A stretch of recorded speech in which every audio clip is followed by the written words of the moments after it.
Bonjour tout le monde. Bonsoir les frères et sœurs. Bonsoir Isabelle qui nous filme. Merci. Si la caméra tremble à un moment, c'est parce que Isabelle rigole. Voilà, tout simplement. D'ailleurs, Isabelle a une bonne nouvelle à nous annoncer. Oui. Ça fait quelques années que je chemine comme laïque consacrée, et donc il y a plusieurs étapes, et la dernière étape a été acceptée, à savoir ma consécration définitive, normalement le 20 décembre. Oh, c'est une grande nouvelle. Voilà. C'est un grand bonheur, frères et sœurs. Un grand bonheur. C'est bien. Voilà, on est vraiment très heureux de vous retrouver. Ce petit rendez-vous, on va le reprendre une fois par mois. On vous l'avait promis, voilà. Chose promise. Chose due. Et donc, on a reçu quand même pas mal de questions. Certaines ne sont pas piquées des vers. Voilà, avec des thèmes intéressants, je trouve.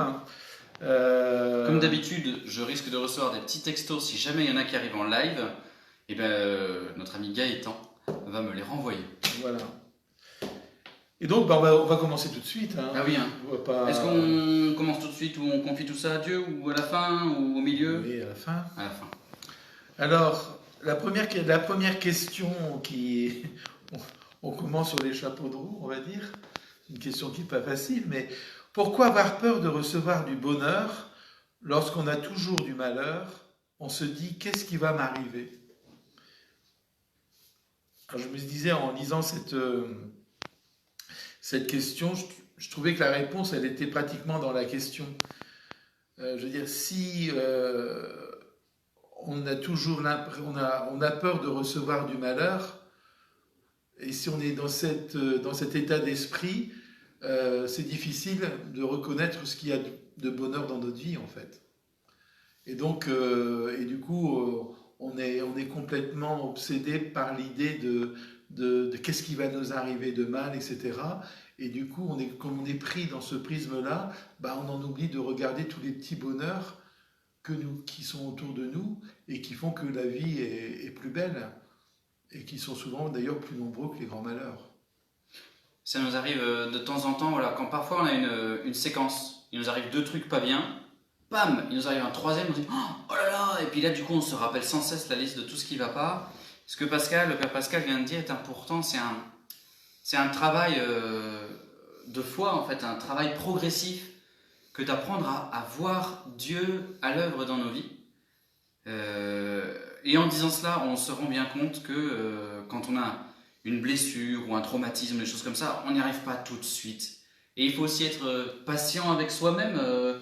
Il y en a, par exemple, quelqu'un qui est toujours colérique, il faut des années, des dizaines d'années pour se pacifier. Quelqu'un qui a peur, il faut des dizaines d'années, ou voilà, en tout cas l'amour du Seigneur, la confiance en soi. Il faut prendre du temps, en fait, pour laisser Dieu guérir nos blessures. Il nous aime.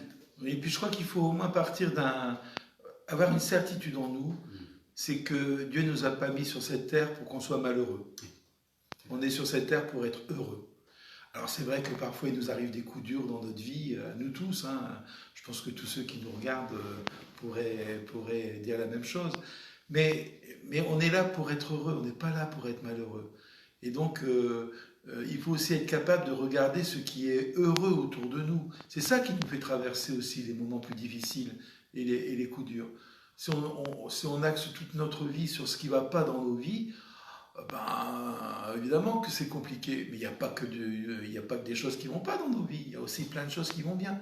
Et il faut être capable de lever les yeux parfois, et d'arrêter de regarder parfois son nombril, pour pouvoir essayer de regarder ce qui se passe autour de nous et voir qu'il y a du bonheur autour de nous aussi, quoi, et qu'on est invité à participer à ce bonheur-là. Regardez, moi par exemple, je vis dans la même maison que le père Pascal. Je ne m'en plains pas. Je regarde d'autres bonheurs qui sont autour de moi et Moi, je suis au bord de la dépression, mais je ne le montre pas non plus. Peut-être, j'ai lu un texte, c'était lundi, il y a 10 jours, qui m'a vraiment remué. C'est donc un texte qui interprète, qui essaye de donner des éléments pour interpréter l'évangile de Matthieu, chapitre 6, l'abandon à la providence. Faire confiance au Seigneur, Dieu s'occupe de nous. Matthieu, chapitre 6. Allez-y, relire, ça vaut la peine. Le commentaire, c'était de dire l'angoisse n'est pas chrétienne. C'est un peu choquant. parce qu'on est tous angoissés plus ou moins. Et l'angoisse n'est pas chrétienne, ça signifie qu'en fait, celui qui se laisse angoisser par son angoisse, parce qu'avoir peur, ça c'est tout à fait normal, mais l'angoisse n'est pas chrétienne parce que l'auteur de notre vie, ça n'est pas seulement nous-mêmes, ça n'est pas seulement les gens qui nous entourent, mais c'est Dieu l'auteur de notre vie. Et donc quand on ressent l'angoisse, on peut combattre cette angoisse par la foi et la confiance. Mais en vrai, c'est pas si facile que ça. Je regarde les yeux du... Mais je pense que la petite vidéo qu'on avait fait sur un peu la providence, etc., elle redit bien les choses. Hein. Et on rame, mais c'est lui qui conduit. Hein. La deuxième question qu'il y avait, c'était j'aimerais que vous fassiez une deuxième question sur ce sujet. Voilà, alors on va la prendre. Comment être en paix avec soi-même et avec Dieu? C'est une bonne question. Excellente question. Peut-être nous sommes des frères et sœurs. La sainteté, c'est-à-dire la bonté, la joie, la vie quotidienne en Dieu et avec les frères et sœurs, on ne peut pas y arriver forcément tout seul. Et je pense que les uns les autres, nous avons à nous aider. Et une manière d'accéder, à mon avis, à la paix avec Dieu et avec soi-même, c'est de se mettre en chemin vers cette paix et peut-être déjà d'en parler, soit en fraternité, trouver des moyens pour être en paix. Voilà, on partage entre frères et sœurs ou avec un prêtre, on prend ce qu'on a sous la main, et puis ou une religieuse ou un laïc qui est formé, voilà, c'est ce qu'on appelle l'accompagnement spirituel. Prendre du temps pour dire ce qu'on a dans le cœur et essayer de trouver des chemins de paix. Parce que la paix n'est pas d'abord un sentiment. La paix, ce sont des actes de confiance en Dieu qui nous mettent à notre place. Oui. Moi, je crois aussi qu'il faut s'accepter comme on est. Ça veut dire accepter qu'on ne soit pas parfait. Accepter qu'on ne soit pas peut-être même celui qu'on aura envie d'être. Mais aussi accepter que Dieu nous aime comme ça. Ça veut dire que Dieu nous aime avec notre imperfection, avec notre désir de vouloir peut-être être mieux que ce qu'on est. Et je pense que pour être en paix avec soi-même, il faut d'abord apprendre à s'accepter. Et de se dire, ben oui, je ne fais pas tout ce que j'aurais envie de faire, je ne suis pas celui que j'aurais tout à fait envie d'être, mais il y a au moins une chose dont je suis sûr, c'est que Dieu lui-même comme ça, même comme je suis. Et je pense que c'est le début d'un cheminement. Et je crois que c'est la bonne méthode pour en finir, grandir en paix avec soi-même et grandir en paix avec Dieu. Voilà. Dieu n'est pas là pour nous juger, il n'est pas là pour nous condamner, il veut nous aimer et son amour et sa patience pour nous est immense. Et voilà, il attend qu'on grandisse et qu'on aille vers lui. Être en paix avec soi-même, s'accepter soi-même et accepter que Dieu nous aime comme nous sommes. Et à mon avis, je pense que tu seras d'accord, la paix, en fait, c'est quelqu'un. La paix, c'est Jésus-Christ. Pour être en paix avec Dieu et avec nous-mêmes, on a besoin de Jésus-Christ. Il y a plusieurs paroles comme ça, faisant la paix par le sang de sa croix. C'est-à-dire qu'il nous aime tellement qu'il est mort pour nous. À partir de là, tout est possible. Et c'est dans cette relation d'amitié, de confiance avec Jésus-Christ, notre Sauveur, notre frère, notre ami, notre confident, que la paix grandit en nous. Il est notre paix. Il est notre paix. Ce qui était assez amusant d'ailleurs, c'est que les apparitions de Jésus après sa résurrection, chaque apparition, il commence par dire « La paix soit avec vous ». Voilà, vous ne pouvez pas m'accueillir si d'une certaine manière, il n'y a pas de la paix en vous, quoi. Vous ne pouvez pas accueillir l'extraordinaire nouvelle de ce que je suis sans que la paix vienne en vous. Et donc, je pense que c'est une belle prière à demander au Seigneur, qu'il mette sa paix en nous. Donne-nous ta paix. Donne la paix. Donne la paix. C'est ça, oui. Alors, une question intéressante. Que pensez-vous des aveux du pape concernant les religieuses qui ont servi d'esclaves sexuels? Esclave sexuel signifie manipulation, une forme d'abus de pouvoir qui se reflète aussi dans les abus sexuels. Voilà. Bah, bien sûr que tous ces scandales qu'il y a dans l'Église qui touchent ce que vient de dire cette question, ou même la pédophilie, ou etc. Mais enfin, qui peut croire qu'on peut être d'accord avec une chose pareille? Je dis, c'est terrible. Et ce qui est encore plus terrible, nous, c'est que, je veux dire, en tant que prêtre, c'est qu'on arrête de c'est pas parce que quelques-uns ont fait des choses absolument horribles que tout le clergé fait des choses horribles. Il faut arrêter. Et c'est même blessant pour nous, comment ces questions-là. C'est comme si, enfin, tu disais tout à l'heure en discutant, mais vous disais parce qu'il y a tel papa qui est pédophile, on va dire que tous les pères sont pédophiles. Ça veut dire quoi, ça? Oui, il y a des prêtres qui font des choses horribles. Ben, il faut qu'ils soient condamnés par la justice des hommes et, je dirais, par la justice de Dieu. C'est tout. Bien sûr qu'on ne peut pas être d'accord avec ça. Bien sûr qu'il faut lutter contre ça. Bien sûr qu'il faut se révolter contre ça. Il n'y a même pas beaucoup à rajouter. C'est un sujet délicat. Moi, je pense aussi à ceux parmi vous qui nous regardent et qui se disent comment je réagis quand, forcément, dans un repas de famille ou un copain qui nous tacle sur ce sujet. Je crois qu'à la fois une posture d'humilité, parce qu'il faut reconnaître et il faut être honnête. Il faut être honnête aussi qu'à un moment, on ne le disait pas, on le cachait. Oui, il y a eu un moment où on ne le disait pas. C'est vrai aussi qu'on a pris conscience de ce genre de phénomène peu à peu, mais ça n'excuse rien du tout. Donc je ne crois pas qu'il faut se justifier, à aucun moment il faut se justifier, il n'y a pas de justification.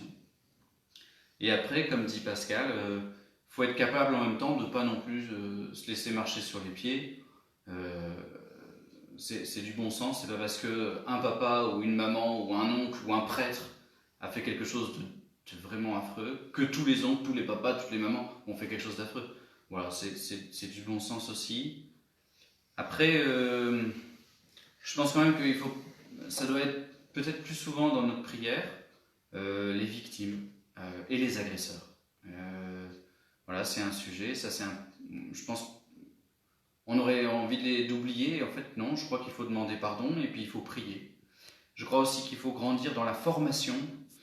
Sachez-le, dans les séminaires, il y a de plus en plus de formations psychologiques. Il y a des accompagnements de psychologues, il y a des questionnaires, il y a des... Voilà, c'est quelque chose, on est très attentif depuis 2 dizaines d'années. En tout cas, depuis les 10 dernières, l'Église a pris un virage très important. Et oui.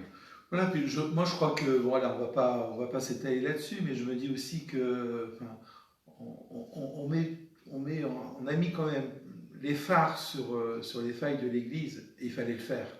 Et ça a permis à l'Église aussi de se réveiller et puis de faire le nettoyage chez elle. Mais je veux dire, on sait bien qu'aujourd'hui, on n'est pas la seule institution à être touchée par ce genre de choses. On voit bien dans le monde sportif, dans le monde associatif, etc. C'est pas parce qu'il y a des coachs sportifs on va dire que tous les sportifs le sont. Enfin, je veux dire, c'est ridicule de dire des choses pareilles. Et je veux dire, c'est absurde de condamner toute l'Église.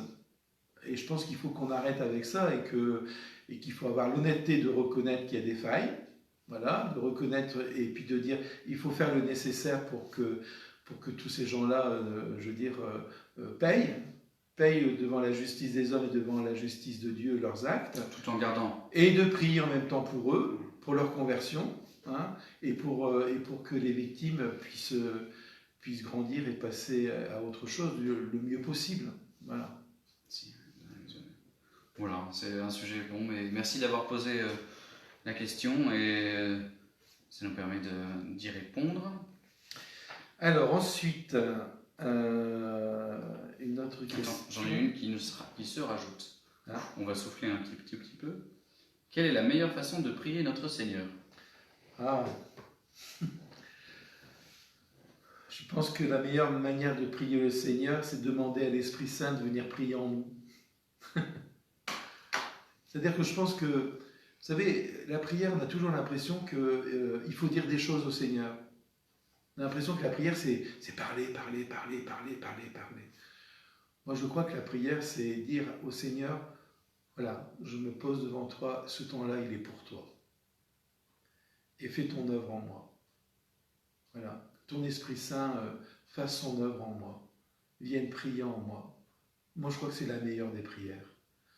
Alors qu'après, bien sûr, on pense à ceux qu'on aime, ou à ceux qui vivent des épreuves, etc. C'est super, il faut le faire, bien sûr. Mais je vous assure, pour moi en tout cas, tu pourras dire pour toi, mais pour moi, l'attitude, la plus belle attitude pour prier, c'est de dire, ce temps-là, Seigneur, c'est pour toi. Je te l'offre. Et maintenant, fais ton œuvre en moi. Et puis, je me tais un petit peu pour le laisser, lui, agir en moi, quoi. Et je pense que on peut avoir l'impression parfois de dire, mais je suis en train de perdre mon temps. Je vous assure que quand on a fini ce temps-là, on repart complètement différent. C'est difficile de répondre à cette question. La meilleure manière de prier, à mon avis, ça dépend des personnes. Il y a un peu deux types de prières. Au fond, il y a les prières ce qu'on va dire les prières liturgiques, la messe, les sacrements. Ça nous vient de Dieu par l'Église. Quand Jésus prend le pain et qu'il dit « Ceci est mon corps », faites ceci en mémoire de moi, c'est un commandement que Jésus nous dit. Allez-y, s'il vous plaît, célébrez la messe, rappelez-vous de moi. Et puis quand il nous donne le Notre Père, il nous dit, allez-y, priez Dieu de cette manière-là. Et donc, il y a des prières qui nous sont données. On les suit, il faut du temps pour s'y faire. Parfois, c'est un peu long, il y a comme un effort, c'est quelque chose de plus grand que nous. C'est pas moi tout seul, c'est toute l'Église. Puis c'est quelque chose de sacré, je peux pas faire ce que je veux. Voilà, il y a un peu cette dimension-là. Mais il y a aussi, donc là, il y a une forme d'unité dans la prière, dans toute l'Église. Mais il y a aussi de la diversité. Et il y a le cœur à cœur avec Dieu. Il y en a qui ont besoin de chanter. Il y en a qui ont besoin de silence. Il y en a qui ont besoin de beaucoup parler à Dieu. Après, il faut aussi savoir effectivement écouter. Il y a des moments de notre vie où telle prière, par exemple l'acte d'abandon de Charles de Foucault, il est très très important. Et puis 10 ans plus tard, c'est telle prière de Saint François d'Assise qui va nous nourrir, dont on va avoir davantage besoin. Et plus tard, peut-être que ça se simplifie, juste une toute petite prière, Jésus, Fils du Dieu vivant, prends pitié de moi pécheur. Ça peut aussi évoluer avec le temps. Donc il y a en fait, je dirais, une forme d'unité, de fixe, voilà, qu'on essaye de peu à peu apprivoiser. Et puis il y a notre personnalité, notre histoire, là où on en est, là, faut se mettre à l'écoute de l'Esprit Saint, comme a dit Père Pascal, quelle prière Dieu m'appelle, et là on est différents et on a des appels différents. Oui, puis je crois qu'il y a il y a des moments dans notre vie, on a envie de dire rendre grâce au Seigneur, de dire merci au Seigneur. Il y a des moments dans notre... Vous savez, quand on lit la prière des psaumes, on voit la prière des psaumes, c'est quoi? Il y a des moments, on rend grâce à Dieu, on dit ses merveilles, et quelquefois on dispute Dieu, on dit à Dieu, mais qu'est-ce que tu fais, etc. Il y a des fois, c'est cette prière d'abandon, etc. Moi, je crois qu'en fonction de ce qu'on vit, en fonction du moment où on prie, en fonction de l'état d'esprit dans lequel on est, notre prière, elle va changer. Et c'est d'ailleurs qui rend intéressant la prière, c'est que ce n'est pas des formules à réciter. La prière, c'est vraiment un cri qui sort de notre cœur, qui rejoint le cœur de Dieu, quoi. Et c'est ça qui est beau dans la prière. Après, chacun trouvera la meilleure manière de faire. Alléluia. Alors, question musclée encore une fois. Oui. Quand redira-t-on la messe en latin, et dans le bon sens, avec des vrais ornements, une chair de vérité? Réponse liée, ne serait-ce pas un retour en arrière? C'est quelqu'un qui répond à la question. Réponse à la réponse, la messe actuelle n'est pas un progrès, mais une hérésie. Réponse, l'Église avance dans le monde actuel et je ne pense pas revenir avec cette époque. Ne serait-ce pas propice pour tout le monde? Sinon, où allez-vous à la messe? Et que faites-vous dans votre paroisse ou dans votre Église? Alors, je me dis, s'il y a bien quelque chose qui a évolué à travers le temps, je trouve, c'est la messe. Quand on regarde la première messe qui a été célébrée par Jésus, et ce qu'on vit aujourd'hui, On n'a pas grand-chose. Il y a les paroles, non, mais je veux dire, il y a les paroles, bien sûr. Mais je veux dire, la messe, à travers le temps, elle a évolué, mais tous les sacrements ont évolué à travers le temps, parce que à travers sa vie, l'Église, à travers sa tradition, elle a cueilli des choses qui paraissaient importantes pour mettre en plus en valeur encore le sacrement qui est donné, etc. Et je me dis que, je crois que c'est un faux débat de dire la messe en latin, ou la messe à la guitare, ou la messe ceci, cela. Je me dis, chacun peut trouver sa manière de vivre l'Eucharistie, comme chacun peut trouver sa manière de prier. Et je me dis, s'il y a des gens qui aiment la messe en latin, qu'ils aillent essayer de trouver une communauté où on prie en latin. S'il y en a qui veulent une messe à la guitare, qu'ils aillent trouver une communauté où on dit à la messe à la guitare. Mais qu'on dise que les messes d'aujourd'hui, c'est une hérésie, là, je dis... on arrête, on arrête parce que... On a franchi une ligne, là. On a franchi une ligne. Moi, je ne dirais jamais que la messe en latin est une hérésie, d'accord? Donc, je pense qu'il faut se respecter. Il faut se respecter, s'accueillir avec nos différences, et puis, voilà, puis dire que c'est le même Seigneur qu'on célèbre. C'est le même Seigneur qu'on célèbre. Et je pense que c'est ça, moi, qui me paraît le plus important. Deux outils intellectuels pour prendre de la distance avec la manière de célébrer aujourd'hui la messe. Je consonne vraiment avec ce que dit le Père Pascal. Quand on fait l'histoire de la liturgie, et c'est très intéressant, donc on a des textes du 1er siècle, du 2e siècle, du 3e siècle, jusqu'à aujourd'hui, on voit cette évolution, les modifications qu'il y a, les transformations. Autrefois on priait en grec, ensuite ça a été en latin, mais Jésus, lui, il priait en hébreu alors qu'il parlait araméen. C'est-à-dire que, voilà, il y a une évolution, cette évolution, elle est véritable. Le premier outil que je voudrais vous donner, c'est pas parce que c'est passé que c'est meilleur, c'est pas parce que c'est moderne que c'est meilleur. C'est pas comme ça que l'Église fonctionne. C'est pas, on n'est ni progressiste ni tradit. On cherche la volonté de Dieu.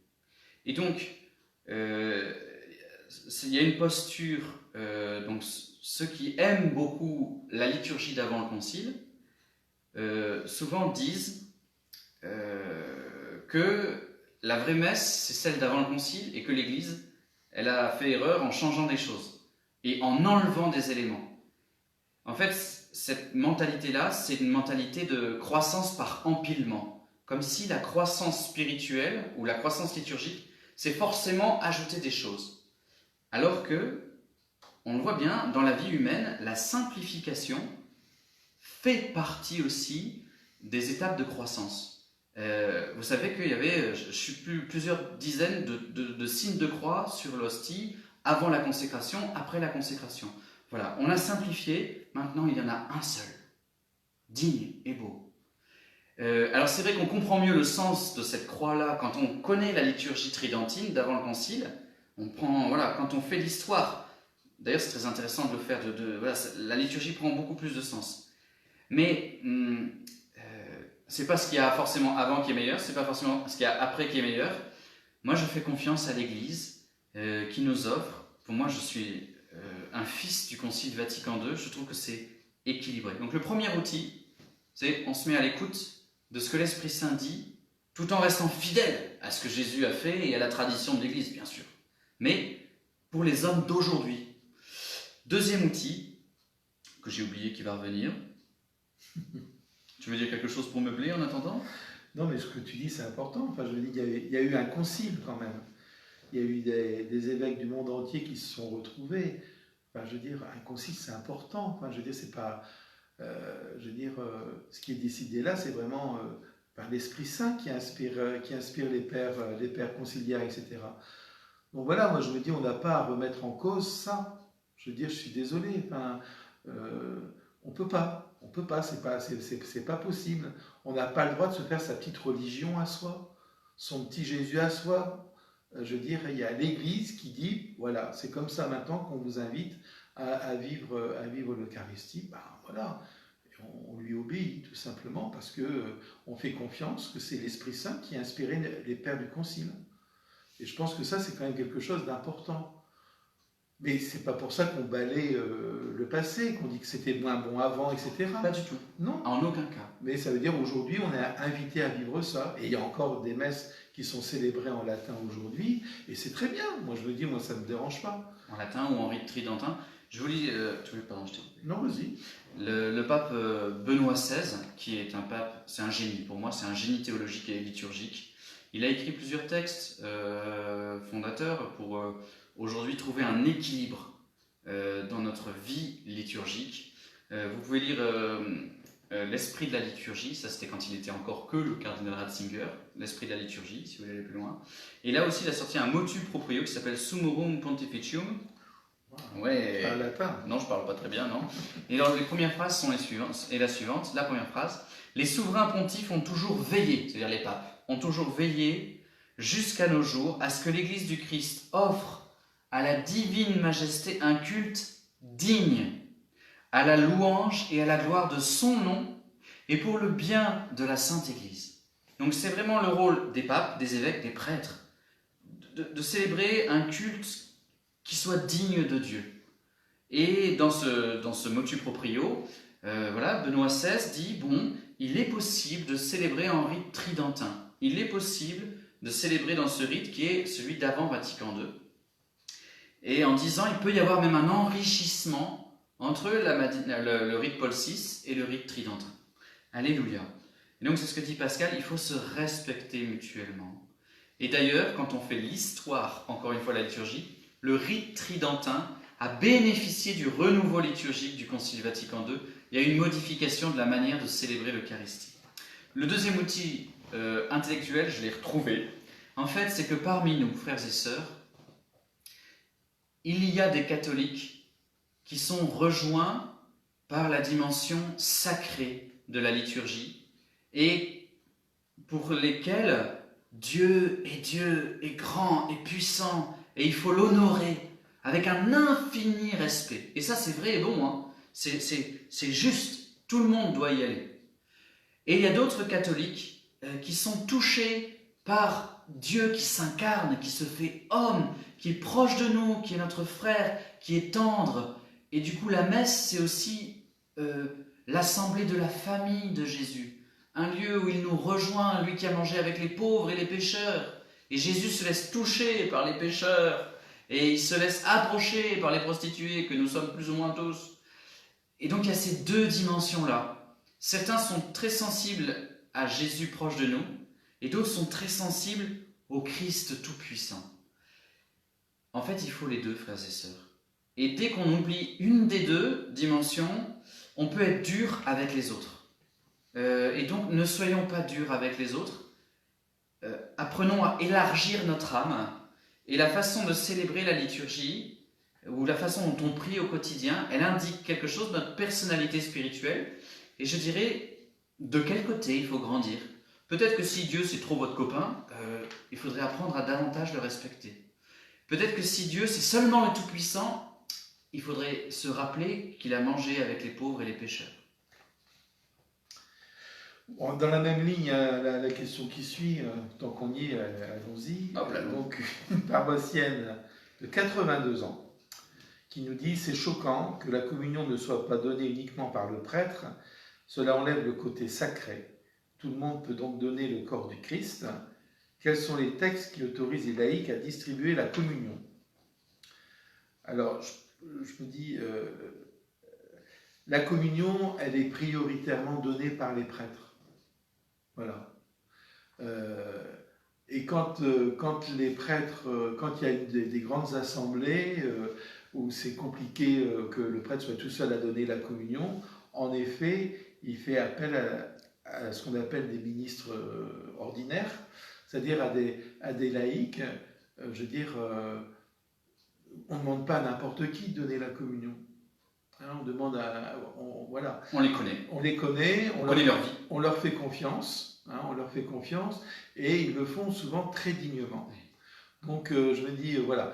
Mais ordinairement, bien sûr que ça revient aux prêtres ou aux diacres de donner la communion quand ils sont suffisamment nombreux pour toute l'assemblée. Mais c'est rarement le cas, parce qu'on est de moins en moins nombreux. Et donc, quand on célèbre une messe et qu'il y a 400 personnes dans l'église, Ou alors, si vous voulez des messes de 2 heures, moi je veux bien, quoi. C'est toujours pareil. D'abord, je me réjouis. En fait, cette question, elle est belle parce que je pense qu'elle vient de personnes qui ont un grand amour du Seigneur présent dans l'hostie consacrée. Et ça doit nous aider, nous tous, ce respect, cette soif de dimension sacrée, mais pas à s'approcher n'importe comment de la communion. C'est Dieu qui est là. Donc on remercie les personnes qui sont attentives à cette dimension sacrée. Et tout en même temps, je crois qu'il faut gagner aussi je dirais, en simplicité. Les mains du prêtre, c'est vrai, elles sont consacrées pour donner le pain et le vin. Mais le cœur des paroissiens est consacré par le baptême. Saint Tarcisius, au IIIe siècle, il portait la communion. Et c'est Pape Damas, un siècle plus tard, qui l'a canonisé pour ça. Il a fait inscrire sur son tombeau. Voilà, donc dès le IIIe siècle, on canonise un enfant de 8-10 ans qui porte la communion. C'est un enfant et il porte notre Seigneur dans les mains. Voilà, donc les laïcs, bien sûr qu'ils peuvent porter et donner la communion. Alors maintenant, si vous voulez les textes officiels, mon cher curé, tu es en ta charge curiale, toi, le pasteur de notre communauté, nous t'écoutons. Mon Dieu. Si on regarde le Code de droit canonique, l'article 910, les ministres ordinaires de la Sainte Communion sont l'évêque, le prêtre et le diacre. Les ministres extraordinaires de la Sainte Communion sont l'acolyte et tout autre fidèle député. Voilà. Député à cette tâche. Et donc, il revient au prêtre célébrant de donner la communion avec, le cas échéant, l'aide des autres prêtres ou des diacres. La messe elle-même ne doit pas se poursuivre tant que la communion des fidèles n'est pas achevée. Donc ça, c'est le deuxième texte, Voilà. écrit par Benoît XVI en 2004, Redemptionis Sacramentum. Et les ministres extraordinaires peuvent aider le prêtre célébrant selon les normes du droit seulement en cas de nécessité. Les ministres extraordinaires, c'est-à-dire choisis ponctuellement par le prêtre pour cette Voilà. mission. Voilà. Moi, je crois que ce qui est important, c'est non seulement celui qui donne la communion, mais c'est aussi celui qui la reçoit et la manière dont il la reçoit. Je veux dire, il y a là un échange qui est beau, hein, celui qui donne le Christ et celui qui le reçoit dignement pour le recevoir dans sa vie. Voilà. Donc, est-ce une évolution que le corps du Christ puisse être donné par les laïcs? En tout cas, pas récente, puisque au IVe siècle, le pape Damas en parle. On l'a répondu. Hein. Est-ce que les messes pourraient se faire en chantant comme le gospel? Là, on sent que c'est de l'autre côté de la question. Père Pascal. S'il y a un groupe de gospel, pourquoi pas? Si vous voulez faire une chorale gospel, pourquoi pas que de temps en temps on ait une messe gospel? Mais ça ne doit pas être un concert. Voilà. Ça doit être un gospel qui nous fait être en communion avec le Christ. Je crois que le rôle d'une chorale, le rôle d'un animateur, c'est pas de faire un concert au cours d'une messe. C'est d'aider la communauté à chanter, à prier. Et je me dis que ce serait bien qu'on revienne à ce concept. D'ailleurs, on en profite pour faire une spéciale dédicace, un remerciement glorieux et joyeux à tous les chantres de notre paroisse qui se démènent depuis de nombreuses années pour certains, depuis quelques mois pour d'autres. Ils font tout ce qu'ils peuvent de tout leur cœur. Et je vous invite, frères et sœurs, à les remercier, à les encourager.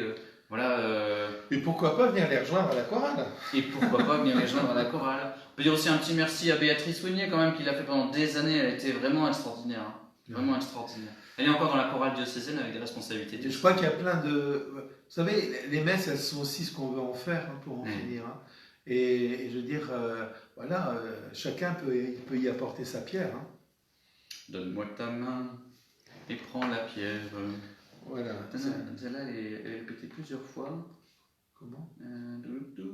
Comment pardonner à une personne qui refuse de changer de comportement? Pour être sûr de l'avoir dit. Alors, il y a une question qui revient régulièrement, mais qu'on avait déjà abordée, je pense. Comment pardonner à une personne qui ne veut pas, c'est ça, recevoir? C'est ça. Comment pardonner à une personne qui refuse de changer de comportement? Je pense que c'est un thème qu'on avait déjà abordé une fois, il y a même une vidéo là-dessus. Je pense que Ce qui est important, c'est que nous ayons le désir de pardonner vraiment à la personne. Après, si la personne, je veux dire, n'est pas capable de recevoir ce pardon, bah, c'est pas de votre faute. Hein. Je veux dire, c'est pas de notre faute. Je veux dire, vous savez, le pardon, c'est un échange. Hein. C'est-à-dire que c'est à la fois moi qui veux donner mon pardon à quelqu'un, et je trouve que c'est beau parce que c'est pas évident de donner son pardon à quelqu'un. Et quand on sent que l'autre personne en face ne veut pas en entendre parler, ne veut pas le recevoir, je veux dire, passez-moi l'expression, mais c'est son problème. Voilà, c'est pas le vôtre. Et peut-être qu'il faut se dire que le fait de lui avoir donné, bah, peut-être qu'un jour ça trouvera un écho dans son cœur et que lui, de son côté, va faire aussi un chemin. Parce qu'il vous a fallu un chemin pour donner ce pardon-là. Vous ne l'avez pas donné du jour au lendemain. Peut-être que pour la personne qui reçoit le pardon, il faut aussi qu'il fasse un chemin. Je suis d'accord avec le Père Pascal. J'ai une question qui n'a rien à voir. Alors, on vous invite à regarder. Il y a 2 vidéos qu'on a faites. C'est calme. C'est plutôt dans le début. Ça doit être calme 10 ou 11 par là. Vous allez sur le site de la paroisse, vous trouvez facilement nos vidéos. Calme, carême à la maison. Il y en a 2 qui s'enchaînent. Voilà, on répond assez à cette question-là. La parole de Jésus, elle est ferme. Si vous ne pardonnez pas à vos frères, moi non plus, je ne vous pardonnerai pas. Donc, il est clair, on doit pardonner à tout le monde. Même à quelqu'un qui n'en a rien à faire de votre pardon. Mais le fait que vous ayez pardonné ne vous dit pas tout du comportement que vous devez avoir avec cette personne. On en a parlé aussi dans d'autres questions pour un curton, si la personne, elle est vraiment nocive, il faut être capable de prendre ses distances avec cette personne. Notre cœur, il reste ouvert, c'est ça la miséricorde. Miséricorde, c'est le cœur, il est ouvert à la misère. C'est-à-dire que notre cœur est ouvert à la personne. Avoir pardonné, c'est ça. Si jamais elle revient, si elle change, elle est la bienvenue. Voilà. Et voilà, le pardon, c'est un chemin des 2 côtés. Voilà. Parce que je pense que ouais, parfois, il faut être, c'est un domaine dans lequel il faut être extrêmement patient. Que oui. Voilà. Merci des questions que vous posez. Comme il y en a questions qui ont posé avant, on va essayer de faire droit, on va prioriser un tout petit peu. Alors, d'où vient l'expression avoir un ange gardien et comment savoir si nous en avons un?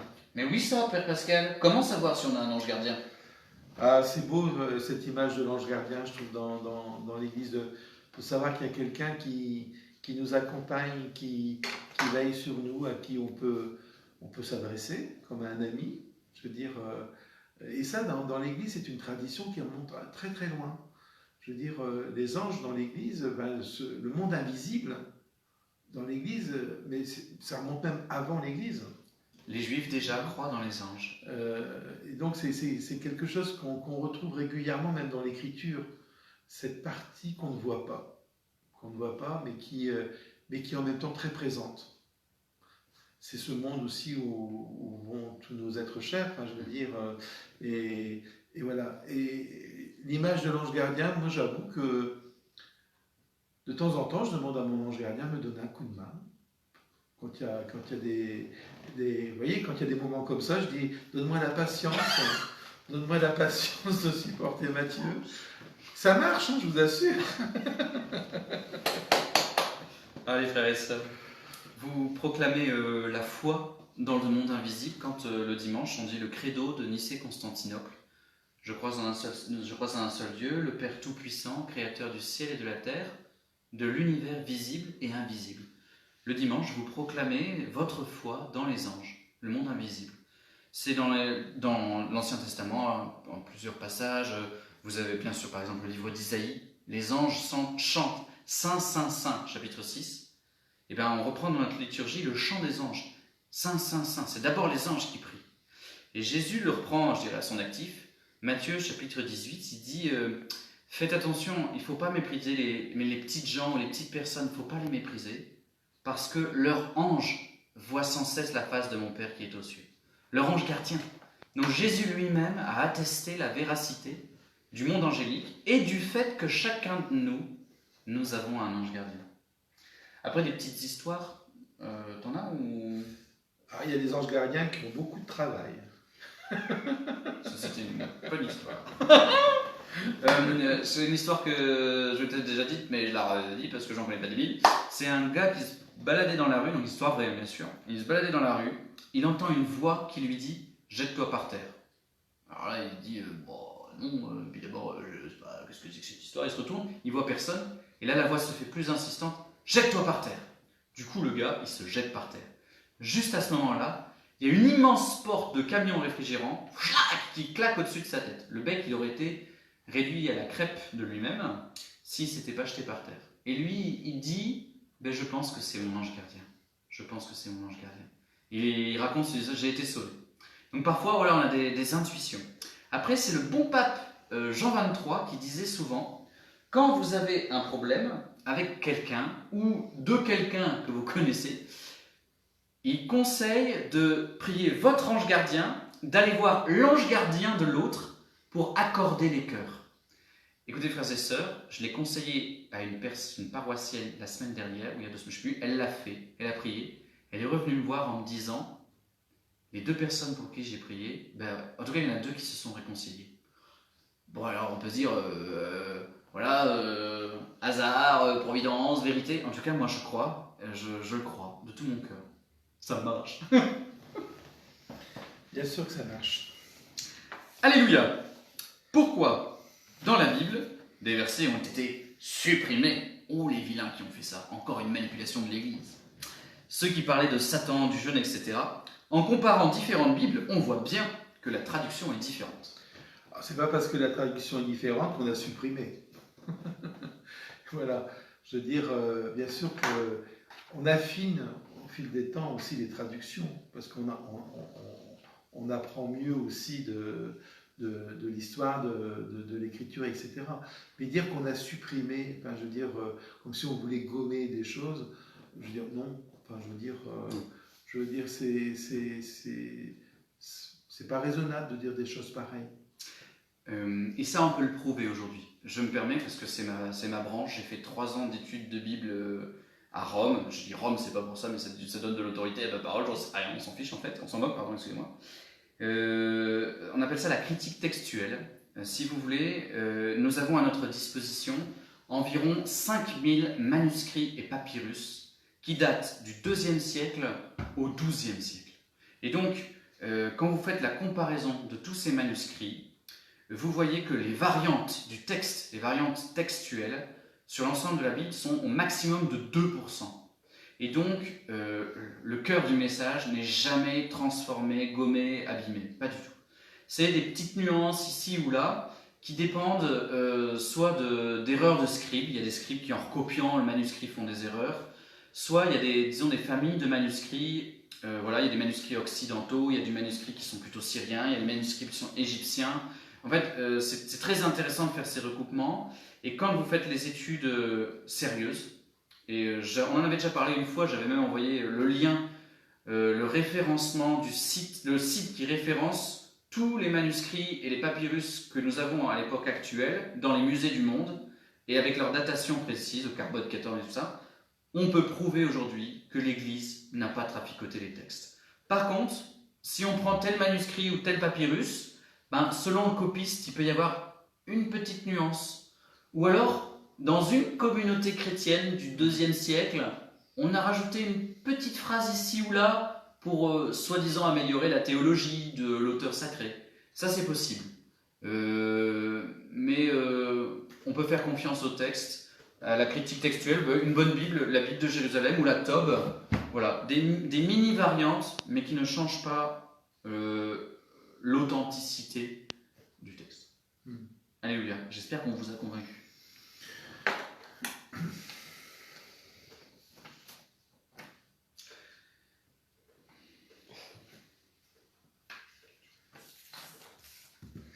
Alors, c'est une grosse question là, qui est belle en même temps.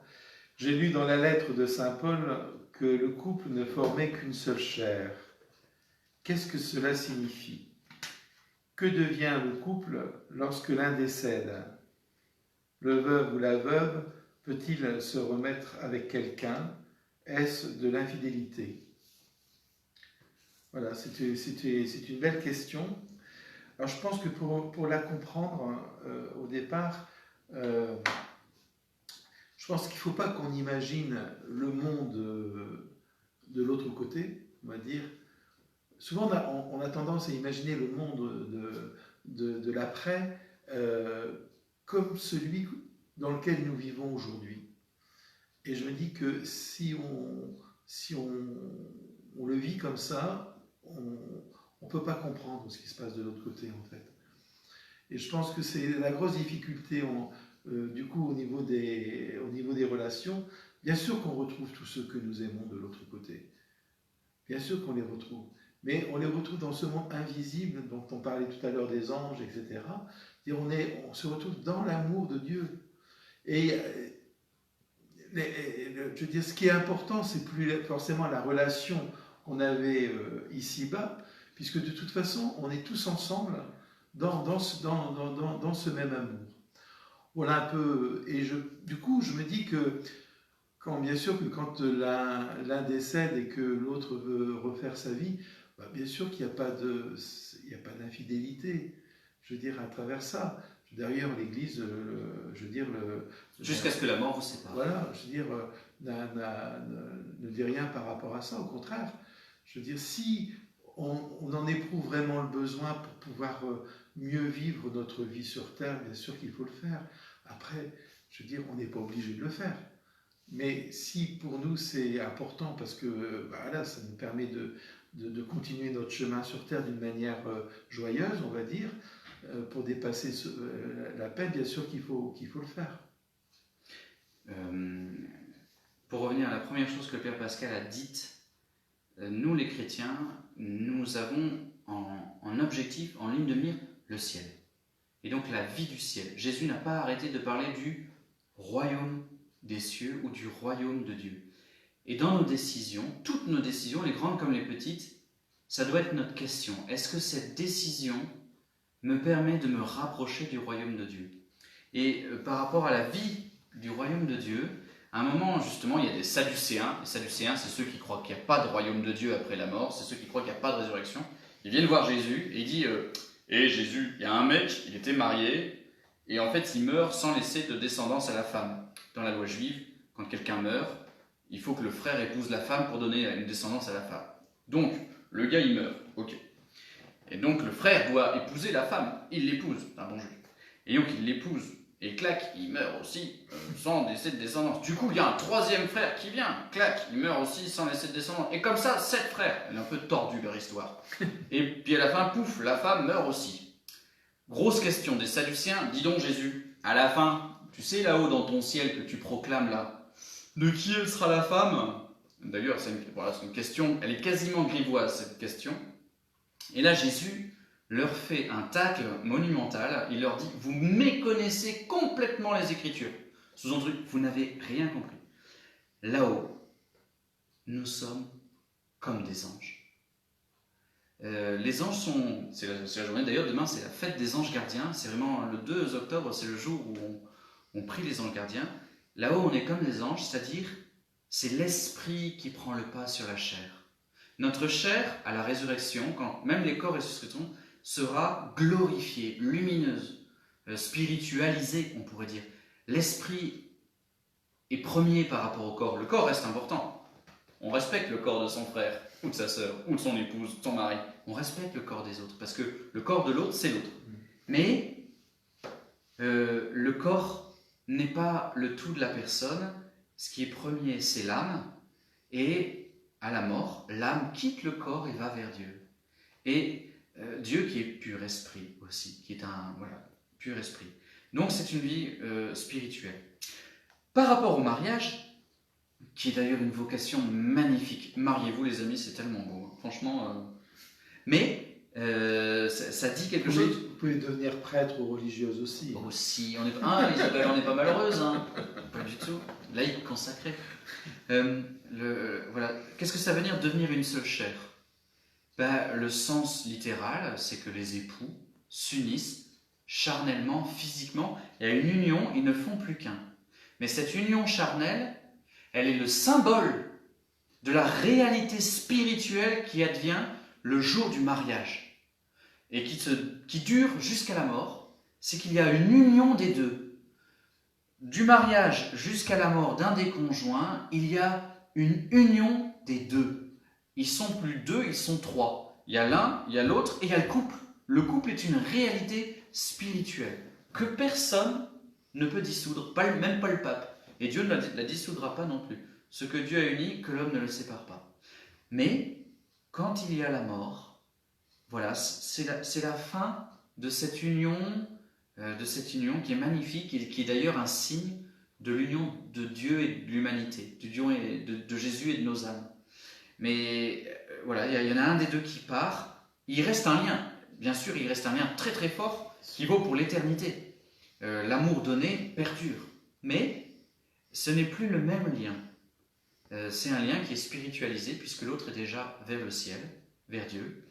Et donc, il y a possibilité de contracter une nouvelle union, mais c'est une possibilité. Saint Paul, par exemple, au chapitre 7 de la première lettre aux Corinthiens, il dirait plutôt, je vous invite moi à, il le dit, à ne pas vous marier, à vous consacrer à Dieu. Mais il dit, celui qui se marie, il n'y a pas de problème, il peut se marier.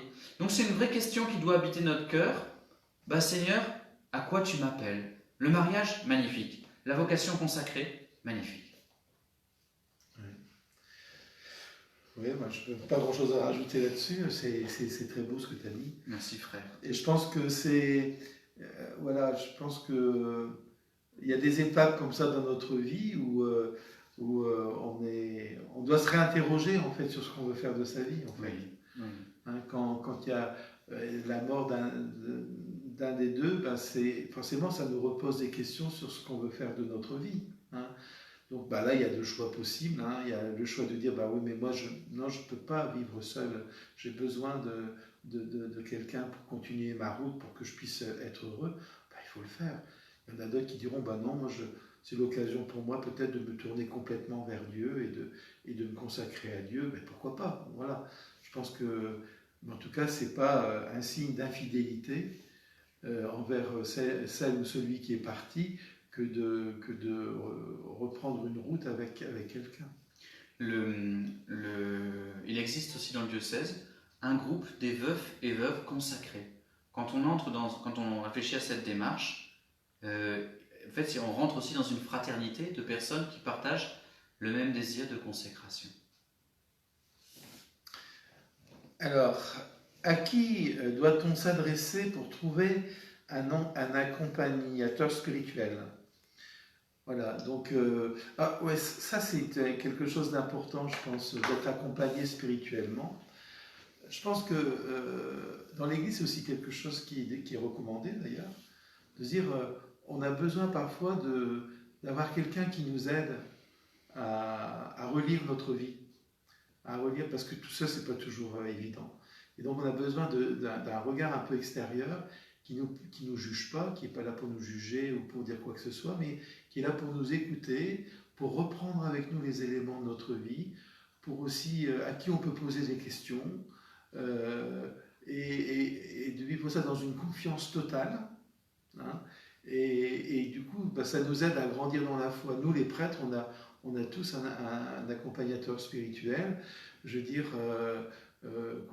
et heureusement qu'on l'a, parce que je veux dire, c'est important de pouvoir reprendre avec quelqu'un. Donc je trouve que c'est une bonne question, et pour y répondre, de dire, soit vous nous contactez, puis on vous mettra en contact avec les personnes qui sont formées pour cela, parce que ça s'apprend. On ne demande pas non plus à n'importe qui, hein, il faut être formé pour cela. Et vous pouvez demander aussi à Isabelle, voilà. Pascal, à moi. Mais c'est vrai que ça peut être très important, je dirais, d'être accompagné spirituellement. Il y a, pour l'instant, sur la paroisse, on a aussi un laïc, je ne suis pas sûr qu'ils veulent qu'on parle de lui, donc on ne le fait pas, qui est tout à fait capable d'accompagner, et puis on enverra d'autres personnes pour se former, pour que justement cette dynamique de « je veux savoir ce que Dieu veut dans ma vie », et donc du coup je vais réfléchir avec un frère ou une sœur pour avancer. Voilà, on reprend la dernière question qui est plus pratico-pratique, qui est comment remettre en état la grotte de Lourdes de Kievelon, qui est maintenant sur la paroisse Sainte-Bertille et qui est nouvellement entrée dans le doyenné. Alors on doit se poser toujours deux questions. Si un jour vous voyez une chapelle qui tombe en ruine ou quoi que ce soit, vous devez au moins vous poser une question. Un, est-ce que c'est un bâtiment municipal ou est-ce que c'est un bâtiment privé, c'est-à-dire dans une propriété privée, ou est-ce qu'il appartient à l'Église? Parce qu'en fonction de la réponse, ce ne sera pas pareil. Si c'est un bâtiment municipal, bah, c'est à la mairie à prendre en charge. Il faut les Si c'est dans une propriété privée, bah, c'est au propriétaire de prendre en charge la restauration. Si c'est un bien d'église, bah, là, évidemment, ça nous regarde. Et là, bah, il faut retrousser ses manches, comme dirait l'autre, monter un petit groupe, et puis on y va. Donc, bah, la première chose, c'est se renseigner. À qui appartient cette grotte? Voilà, et puis quand vous avez la réponse, bah, vous venez me voir et puis on essaiera de trouver une solution. C'est d'abord le curé. Oui, mais voilà, avec d'autres. Voilà. Est-ce qu'on fait ça là, mon patron? Ben là, il est bientôt 9h30. Oui. Il y a celle-là. Il y a une question, quelle différence entre catholique et évangéliste? En fait, on en a parlé plusieurs fois dans les dernières questions pour un curton. On vous renverrait volontiers à ces vidéos-là pour pas balayer la différence en 2 secondes. Je pense qu'on le dit bien, mais il faut regarder dans laquelle. Je ne sais plus si c'est question pour un curton 4, 5 ou 6 ou 7 par là. Mais on reviendra peut-être un jour dessus. Et je pense qu'un jour on fera une vidéo pour présenter les différences peut-être entre les protestants, les catholiques, etc. Oui, il faudrait qu'on mette ça bien au clair. Voilà, pour que ça soit bien au clair. En tout cas... Il y avait aussi 2 questions bibliques, mais elles sont un peu plus complexes. Voilà. Et donc, on y reviendra ultérieurement, différemment. Et on va... Donc, ben, demain, non, c'est samedi qu'elle sera en ligne, la vidéo sur Oui. la... Une autre question. Voilà, c'est pour répondre à la deuxième question. Hein. J'aimerais que vous fassiez une vidéo sur la Trinité. Eh bien, nous l'avons faite. On vous obéit, les frères et sœurs, autant que possible. Et donc, bah, c'est la vidéo qui sera mise en ligne samedi, je pense. Oui, voilà. Exactement. Merci Gaëtan. Voilà. Et Mickaël. Donc, peut-être d'abord vous dire que samedi commence l'école de l'évangélisation. On peut encore s'inscrire. Voilà. Mais surtout, inscrivez-vous. C'est-à-dire, passez un coup de fil au presbytère avant de venir parce que il faut qu'il y ait du matériel pour tout le monde. Donc la première chose, c'est un moment à pas louper, je pense, si vous avez envie de témoigner de votre foi dans vos familles ou autour de vous, etc. Trouver la manière de faire en respectant ceux qui sont en face de nous. C'est une belle occasion à ne pas manquer. Et si vous ne pouvez pas venir, on vous demande vraiment de prier pour cette dimension qui est appelée à se déployer dans la paroisse. Voilà, prier le maître de la moisson d'envoyer des ouvriers pour sa moisson, nous a dit Jésus. Donc voilà, prions quoi qu'il arrive, s'il vous plaît. Il y a déjà à peu près 70 inscrits. Ce qui est merveilleux. Ce qui est en super. période de Covid, c'est pas mal. Donc vous pouvez venir ou le samedi matin ou le samedi après-midi. Ça a lieu une fois par mois. Et on vous donnera. On peut rater la première si jamais vraiment. Voilà, on peut rater une fois ou l'autre, ça peut, hein, si on a des impossibilités. Voilà, je pense qu'on a fait... Voilà, il est 9h30, il est temps... D'aller se reposer. De faire de beaux rêves. Merci de nous avoir suivis, les frères et sœurs. Et puis, Dieu vous garde. On vous dit à dans un mois. Oui. Au moins pour un curton. Nos RPR, ça serait plutôt le premier jeudi de chaque mois. Je crois qu'on s'était dit en gros ça. Voilà. Et puis, bien, samedi, on se retrouve dans la vidéo. Un petit Je vous salue Marie pour terminer, mon curé. Voilà, pour terminer. On va confier tout ce qu'on a dit là à Marie, on va vous confier à la Vierge Marie, confier aussi toutes vos questions, vos peurs aussi parfois avec ce temps de Covid, et puis vos familles tout simplement et tous ceux que vous aimez.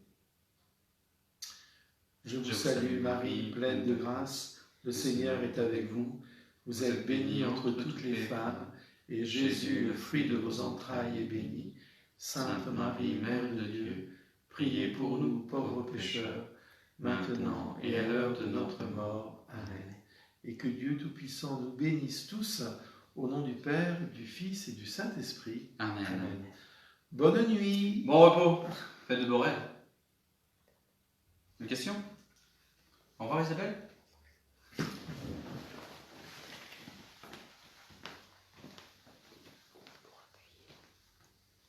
Ah, tu veux que j'appuie?